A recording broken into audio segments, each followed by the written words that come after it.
27ویں آئینی ترمیم اس کے مندرجہ سے آپ متفق ہیں یا نہیں ہیں، لیکن گراؤنڈ ریالٹی یہی ہے کہ 27ویں آئینی ترمیم منظور ہو چکی ہے، جس کے تحت فیلڈ مارشل سید عاصم منی، جو پہلے بھی چیف آف آرمی سٹاف تھے، اب بھی آرمی چیف رہیں گے، لیکن ان کو جو عہدہ دیا گیا ہے اس کا نام حکومت کی طرف سے جو بھی رکھا گیا ہے، لیکن وہ بنتے ہیں کمانڈر آف ڈیفینس فورسز۔ ان کو چیف آف ڈیفینس فورسز کہا گیا ہے، لیکن ان کے عہدے کو اگر کمانڈر آف ڈیفینس فورسز کہا جائے تو زیادہ مناسب ہوگا، اس سے زیادہ تھرل ہوگی اور اس سے زیادہ تھریٹ بھی ہوگا۔ کس کے لیے؟ دشمن کے لیے۔ ویسے دشمن کے لیے یہ نہیں بنایا گیا، یہ پاکستان کا اندرونی ارینجمنٹ ہے، کیسے ہوا وہ بھی آپ کے سامنے ہے۔ بہرحال ترمیم ہو چکی ہے، سینٹ سے پہلے ترمیم ہوئی، قومی اسمبلی سے ہوئی، پھر قومی اسمبلی سے واپس سینٹ میں گئی، لیکن چیف آف ڈیفینس فورسز کے حوالے سے اس میں کوئی ایسی تبدیلی نہیں ہوئی، کیونکہ پہلے ہی سوچ کر سمجھ کر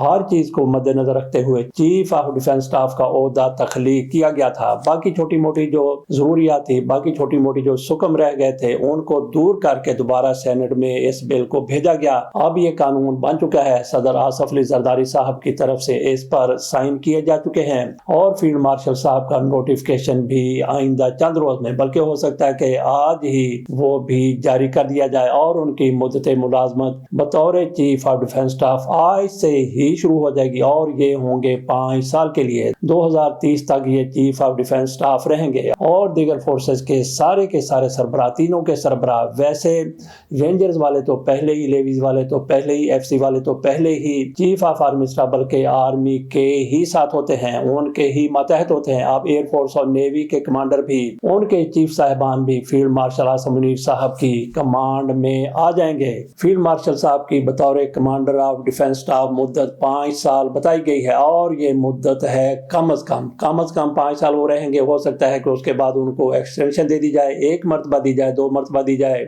یا پھر 3 مرتبہ دی جائے۔ بہرحال سردست ان کی مدت ملازمت بطور چیف آف ڈیفینس سٹاف بلکہ کمانڈر آف ڈیفینس سٹاف 5 سال مقرر کی گئی ہے۔ نوٹیفکیشن جاری ہو جائے گا۔ یہاں پہ اپنے یہ بات کرنی ہے کہ کیا چیف آف ڈیفینس سٹاف اپنا کوئی ڈپٹی بھی رکھیں گے؟ پاکستان میں ایسا ہوتا رہا ہے کہ deputy chief of army staff بھی بنتے رہے ہیں۔ جنرل ضیاء الحق کے deputy chief of army staff آخری جو تھے وہ جنرل اسلم بیگ تھے، تو کیا فیلڈ مارشل صاحب بھی اپنا کوئی ڈپٹی چیف رکھیں گے؟ ڈپٹی چیف صاحب کے پاس بھی بڑے اختیارات ہوتے ہیں، لیکن وہ ہوتا تو آرمی چیف کے انڈر ہی ہے، آرمی چیف کی کمانڈ چلتی ہے، لیکن آرمی چیف جو بھی ہوتا ہے اوپر اس کے صدر ہو، وردی والا صدر ہو یا وردی کے بغیر صدر ہو، لیکن جو چیف آف آرمی سٹاف ہوتا ہے اس کی اپنی ایک تھرل ہوتی ہے، اس کی اپنی ایک طاقت ہوتی ہے، ایک مضبوطی ہوتی ہے۔ کہا جاتا ہے کہ جتنے بھی ڈیفینس فورسز ہیں ان کے سربراہان کو ان کے انڈر کر دیا گیا، تو اس سے پہلے عملی طور پر کیا ہوتا تھا؟ پہلے بھی ایسا ہی تھا کہ chief of army staff, army chief طاقتور ہوا کرتے تھے، اور باقی جو چیف صاحبان ہیں گو کہ قانونی طور پر نہیں لیکن عملی طور پر ان کو جواب دہ ہوا کرتے تھے۔ فائنل کمانڈر، بڑے کمانڈر آرمی چیف ہی ہوا کرتے تھے، اس کے باوجود کہ جوائنٹ سروسز کے چیف کا عہدہ بھی موجود تھا۔ اصولی طور پہ تو تینوں فورسز کے سربراہان کل تک جو کہ گزر چکی ہے، آرمی چیف، نیول چیف اور ایئر چیف، یہ سارے کے سارے اسی کے انڈر ہوا کرتے تھے، جوائنٹ سروسز کے چیف کے۔ لیکن عملی طور پر یہی ہوتا تھا کہ آرمی چیف مضبوط ہوا کرتا تھا۔ مجھے ایک واقعہ یاد آ گیا کہ جنرل اسلم بیگ کی طرف سے جب وہ ریٹائر ہو چکے تھے، ان کی طرف سے ایک بیان آیا تھا، بھارت کی طرف سے لائن آف کنٹرول کی خلاف ورزی کی گئی تھی، اور زیادہ ہی خلاف ورزی کی گئی تھی۔ تو اس موقع پر اسلم بیگ صاحب کی طرف سے بیان جاری کیا گیا تھا۔ انہوں نے کہا تھا کہ اگر میں آرمی چیف ہوتا، پھر سن لیجئے، انہوں نے کہا کہ اگر میں آرمی چیف ہوتا تو پٹھان کوٹ کا اڈا اڑا کے رکھ دیتا۔ تو کیا انہوں نے میزائلوں کے ساتھ، راکٹوں کے ساتھ یا کسی اور چیز کے ساتھ اس اڈے کو اڑا کے رکھ دینا تھا؟ ٹینکوں کے ساتھ اڑانا تھا یا پھر توپوں کے ساتھ اڑانا تھا؟ بالکل ایئر فورس نہیں اڑانا تھا۔ اس سے آپ اندازہ کر لیجئے کہ ایئر فورس پر ان کی کتنی کمانڈ ہوا کرتی تھی۔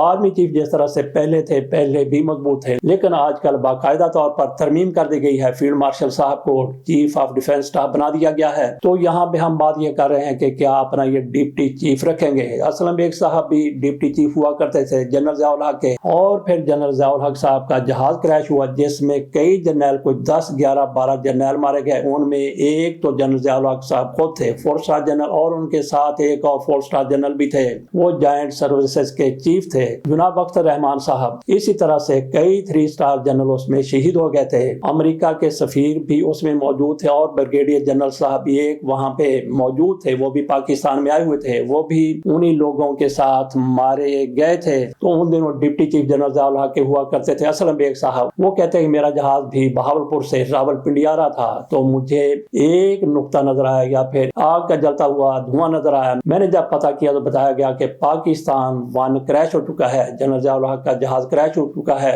اور مجھے یہ بھی بتایا گیا ہیلی کاپٹر کے ذریعے نیچے جو پہنچ چکا تھا کہ ایک بھی بندہ نہیں بچا۔ تو اسلم بیگ صاحب کہتے ہیں میں پھر راولپنڈی آ گیا اور اس کے بعد معاملات انہوں نے سنبھالی، اس کے بعد وہ آرمی چیف بھی بنے اور طاقتور آرمی چیف بنے تھے۔ ویسے یہ کہنا کہ وہ والا آرمی چیف طاقتور تھا، ہر آرمی چیف طاقتور ہی ہوتا ہے، اتنا طاقتور ہوتا ہے کہ ایوب خان کی طرف سے مارشل لا ٹھوک دیا گیا، جنرل ضیاء الحق کی طرف سے بھی مارشل لا لگا دیا گیا، اور پرویز مشرف نے بھی کوئی کسر نہیں چھوڑی۔ اتنا زیادہ مضبوط آرمی چیف ہمیشہ ہوتا ہے، مارشل لا لگائے یا نہ لگائے، اس کے باوجود بھی آرمی چیف ہمیشہ سے مضبوط تر ہی رہے ہیں۔ بات ہم کر رہے تھے کہ کیا فیلڈ مارشل صاحب بھی اپنا کوئی ڈپٹی بنائیں گے؟ مجھے ویسے نہیں لگتا کہ ڈپٹی بنائیں گے۔ اگر اپنا وہ ڈپٹی چیف بناتے ہیں تو ظاہر ہے کہ ان کو بھی کچھ نہ کچھ طاقت ٹرانسفر کرنی پڑے گی۔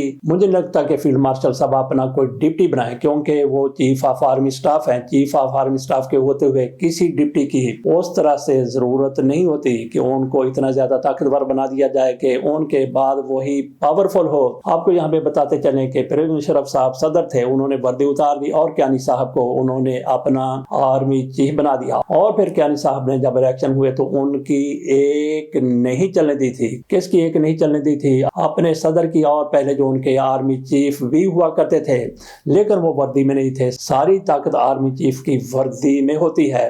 جنرل ضیاء الحق صاحب آخری دم تک وردی میں رہے، پرویز مشرف صاحب کی طرف سے وردی اتار دی گئی تو پھر ان کا چلنا مشکل ہی نہیں بلکہ ناممکن بنا دیا گیا۔ ان سیاستدانوں کی طرف سے جو پہلے ان کے ارد گرد گھوما کرتے تھے، پھر ان کو ایوان صدر سے نکال کر ہی دم لیا، اور پھر انہی کی آشیرواد سے ہوتے ہوتے جنرل پرویز مشرف صاحب کو پھانسی کی سزا کا حکم بھی ایک عدالت کی طرف سے سنا دیا گیا تھا۔ یہاں پہ تھوڑی سی مزید وضاحت کے لیے فیلڈ مارشل صاحب کے حوالے سے آپ کے سامنے خبر کی چیدہ جھلکیاں رکھ دیتے ہیں۔ آسو منیر 2030 تک فوج کے سربراہ، آرمی، ایئر فورس اور نیوی ترمیمی بلز قومی اسمبلی میں منظور۔ جوائنٹ سروسز کے چیف کا عہدہ ختم کر دیا گیا۔ وزیر اعظم آرمی اور ڈیفنس چیف کی سفارش پر 3 سال کے لیے کمانڈر نیشنل اسٹریٹجک کمانڈ تعینات کریں گے۔ صدر نے 27ویں آئینی ترمیم کے بل پر دستخط کر دیے۔ موجودہ chairman joint chiefs of staff committee retirement تک برقرار۔ وفاقی کابینہ نے آئینی ترمیم سے ہم آہنگ کرنے والے اہم فیصلوں کی منظوری دے دی۔ قومی اسمبلی سے ترمیم شدہ آئینی بل سینٹ میں 2/3 سے منظور، 64 حمایت اور مخالفت میں 4 ووٹ آئے۔ اپوزیشن کا شدید احتجاج، 2 منحرف ارکان کو ووٹ ڈالنے کی رولنگ دی گئی۔ آرمی چیف کا عہدہ چیف آف ڈیفنس فورسز سے تبدیل، میعاد 5 سال، تعیناتی کی تاریخ سے مدت شروع ہوگی۔ یہ وزیر قانون کی طرف سے بتایا گیا ہے کہ نیا نوٹیفکیشن بھی جاری ہوگا۔ عدلیہ کے 2 ججوں کی طرف سے استعفیٰ دے دیا گیا ہے۔ ان میں ایک تو منصور علی شاہ صاحب ہیں اور دوسرے اطہر من اللہ صاحب ہیں۔ ان کی طرف سے اپنے استعفے میں کہا گیا ہے کہ کس طرح سے آئین کو رون دیا گیا ہے، اور اس کے ساتھ ساتھ مخدوم علی خان کی طرف سے بھی استعفیٰ دیا گیا ہے، اور دوسری طرف یحییٰ خان افریدی کی طرف سے فل کوڈ طلب کر لیا گیا ہے۔ آج فل کوڈ کا اجلاس ہوگا، سارے کے سارے ججوں کو بٹھائیں گے۔ کہا تو یہ گیا ہے کہ آئینی ترمیم کا جائزہ لیا جائے گا، لیکن لگتا یوں ہے کہ سارے کے سارے جج بیٹھیں گے اور خراج تحسین پیش کیا جائے گا 27ویں آئینی ترمیم پر۔ اس والے سے تھوڑی سی خبر آپ کے سامنے رکھ دیتے ہیں، پھر آپ کو اللہ حافظ کہیں گے۔ جسٹس امین الدین آئینی عدالت کے چیف جسٹس مقرر، 27ویں ترمیم پر تحفظات ہیں۔ جسٹس منصور اور جسٹس اطہر من اللہ نے استعفیٰ دے دیا۔ Supreme court practice and procedure bill parliament سے منظور بینچ بنانے کا اختیار چیف جسٹس کی سربراہی میں 3 رکنی کمیٹی کے حوالے۔ چیف جسٹس یحییٰ افریدی نے آج فل کوڈ اجلاس طلب کر لیا۔ اب ان کو کوئی فکر نہیں رہا کہ منصور علی شاہ آڑے آئیں گے، اس لیے پروسیجر کمیٹی کے حوالے سے بھی بات کی گئی ہے۔ 27ویں آئینی ترمیم آئین پر سنگین حملہ ہے، سپریم کورٹ کو ٹکڑے ٹکڑے کر دیا۔ یہ جسٹس منصور علی شاہ صاحب کی طرف سے کہا گیا ہے اپنے استعفے میں۔ جس آئین کے تحفظ کا حلف لیا وہی باقی نہیں رہا۔ یہ جس عطر من اللہ نے کہا ہے آئینی ترمیم نے عدلیہ کی آزادی کو ختم کر دیا۔ یہ سابق اٹارنی جنرل مخدوم علی خان نے اپنے استعفے میں لکھا ہے۔ یحییٰ خان افریدی کی طرف سے اجلاس اس وقت طلب کیا گیا ہے جب اس کی ضرورت نہیں تھی، اور ان کو جب یہ پتہ چل گیا کہ آئین میں ترمیم ہو چکی ہے اور مجھے مستقل کر دیا گیا ہے۔ مستقل کر دیا مطلب یہ ہے کہ ان کے نام کے ساتھ جب تک وہ چیف جسٹس رہیں گے یہ لکھا جائے گا کہ چیف جسٹس آف پاکستان، اور اس کے بعد کوئی بھی ان کی جگہ آنے والا چیف جسٹس تو ہوگا لیکن چیف جسٹس آف پاکستان نہیں ہوگا، چیف جسٹس سپریم کورٹ ہوگا۔ تو جب ان کو یہ پتہ چل گیا کہ میرے لیے ترمیم آ گئی ہے تو انہوں نے پھر اجلاس طلب کر لیا، اور جس طرح سے 2 ججز کی طرف سے استعفیٰ دیا گیا، مخدوم علی خان صاحب کی طرف سے بھی استعفیٰ دیا گیا۔ اس پر یہی کہا جا سکتا ہے کہ عدلیہ گر گئی سجدے میں جب وقت قیام آیا۔ اب کھڑے ہونے کا وقت تھا، لیکن کوئی جج صاحبان استعفیٰ دے کے چلے گئے اور یحییٰ افریدی کی طرف سے نیا ڈرامہ رچایا گیا۔ جیسا کہ ہم نے پہلے کہا کہ وہ خراج تحسین پیش کرنے کے لیے کورٹ کا اجلاس، فل کورٹ کا اجلاس طلب کر رہے ہیں۔ تو بات کر لیتے ہیں مخدوم علی خان کون ہیں اور انہوں نے استعفیٰ کیوں دیا۔ ایڈوکیٹ مخدوم علی خان نے اپنا استعفیٰ چیف جسٹس پاکستان کو بھجوا دیا، جس میں انہوں نے کہا کہ میں ایسے ادارے کا کارکن نہیں بن کے رہ سکتا جو قانون کی اصلاح کے وعدے پر قائم ہو مگر خود آزاد نہ ہو۔